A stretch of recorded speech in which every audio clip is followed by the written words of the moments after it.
शरद पवार तिजोरीची किल्ली कमरेला लावून फिरतात, पण ती किल्ली अजित पवारांना देत नाहीत असं वक्तव्य सदाभाऊ खोत यांनी केलंय।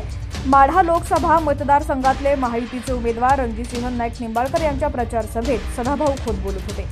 या प्रचार सभेत सदाभाऊ खोत यांनी शरद पवारांचा उल्लेख म्हाताराचा केलेला आहे।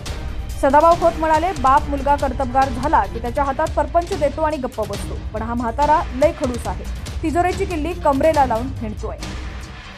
ही लढाई खऱ्या अर्थानं वाडा विरुद्ध गाव, गाडा प्रस्थापित विरुद्ध विस्थापित आहे। या मतदारसंघात शरद पवारांविषयी अनेक गोष्टी ऐकायला येतील। साहेबांचं वय 84 म्हणून ते 84 सभा घेणार अशी चर्चा सध्या सुरू आहे।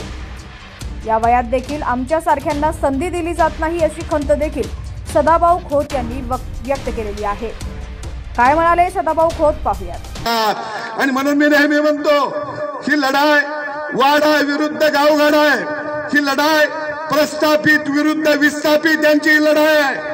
आणि म्हणून खऱ्या अर्थानं या मतदारसंघामध्ये पवार साहेब कुणाला बी देऊन देतील। काय म्हणते ती, साहेबांचं वय 84 आणि सभा आता 84 घेणार आहे। आता साहेबाला काय काम आहे?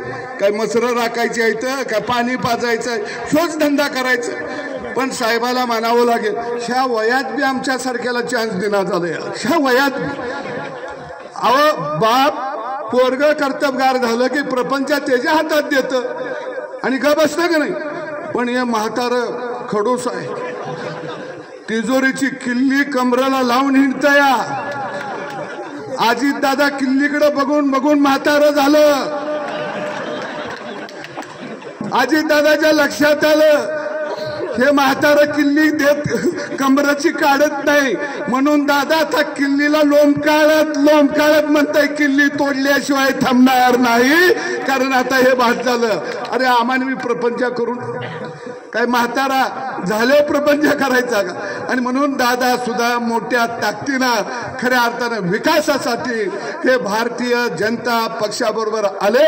मी सांगोला आणि सगळ्या परिसरातला जनतेला आव्हान करू की आपण या देशाला नरेंद्र मोदीच्या रूपानं एक कणखर खऱ्या अर्थानं प्रधानमंत्री आपल्याला द्यायचा आहे।